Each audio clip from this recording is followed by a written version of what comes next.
இன்னைக்கு handmade jewellery business develop பண்ணுறதுக்கான 5 tricks இதில் பார்க்கலாம். ஃபர்ஸ்ட் ட்ரிக் என்னன்னு பார்த்தீங்கன்னா, நோ யுவர் ஆடியன்ஸ். அதாவது யார் உங்களோட கஸ்டமருங்கிறது ஃபர்ஸ்ட் தெரிஞ்சுக்கணும். அதுக்கப்புறமா அவங்களோட விருப்பம் என்னன்னு தெரிஞ்சுக்கிட்டு அதுக்கேற்ற மாதிரி ஜுவல்லரிஸ் மேக் பண்ணணும். ட்ரெண்டில் என்னெல்லாம் இருக்குது, எதை மக்கள் அதிகமாக விரும்புகிறாங்க அப்படின்னு தெரிஞ்சு அதை ஃபர்ஸ்ட் சேல் பண்ணுங்க. நிறைய பேர் கஸ்டமைசேஷன் தான் விரும்புவாங்க. ஸோ அதை யூனிக்காக உங்களுக்கு ஏற்ற மாதிரி ஒரு ஸ்டைலை உருவாக்கி பண்ணுங்க.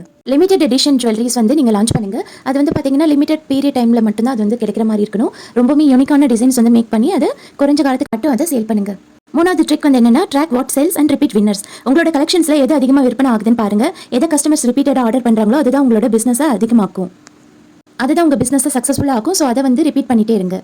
நாலாவது ட்ரிக்ஸ் என்னன்னா, ஆஃபர் சர்ப்ரைஸ் கிஃப்ட். உங்களை ட்ரஸ்ட் பண்ணி உங்ககிட்ட ரிப்பீட்டடாக ஆர்டர் பண்ணக்கூடிய கஸ்டமர்ஸ்க்கு நீங்க எவ்வளோ கிரேட்ஃபுல்லாக இருக்கீங்கன்றதை காண்பிக்கிற விதமா அவங்களுக்கு சர்ப்ரைஸான கிஃப்ட்ஸ் நீங்கள் ஆர்டரோட சேர்த்து பேக் பண்ணி சென்ட் பண்ணலாம். ஃபிஃப்த் ட்ரிக்ஸ் என்னன்னு பார்த்தீங்கன்னா, ரன் வீக்லி ஃபிளாஷ் சேல்ஸ் இல்லைனா தீம் டேஸ். அதாவது பார்த்தீங்கன்னா, மண்டேனா காம்போ மேட்னஸ். அதாவது மண்டே ஏதாவது ஒரு காம்போ நீங்கள் ஆஃபர் பண்ணலாம். அதுக்கப்புறம் வெனஸ்டேனாக்கா அண்டர் 99 rupees இருக்கக்கூடிய ப்ராடக்ட்ஸ் நீங்கள் சேல் பண்ணலாம். இல்லைனா ஃபெஸ்டிவல் ட்ராப் ஏதாவது நீங்கள் ஆட் பண்ணிக்கலாம். இப்போ போனஸ் டிப் பார்க்கலாம். ஸ்டைலிங் கைடு ரீல்ஸ் இல்லைனா ஷார்ட்ஸ் போடுங்க. எந்த ஜுவல்லரியை எந்த காஸ்டியூம் கூட மேட்ச் பண்ணி ஸ்டைல் பண்ணலாம்னு சொல்லுங்க. கலர் காம்பினேஷன் ஐடியா சொல்லுங்க. இது கஸ்டமர்ஸ்க்கு ரொம்ப யூஸ்ஃபுல்லாக இருக்கும். இது போல யூஸ்ஃபுல்லான வீடியோஸ் பார்க்க நம்ம சேனலை சப்ஸ்கிரைப் பண்ணுங்க.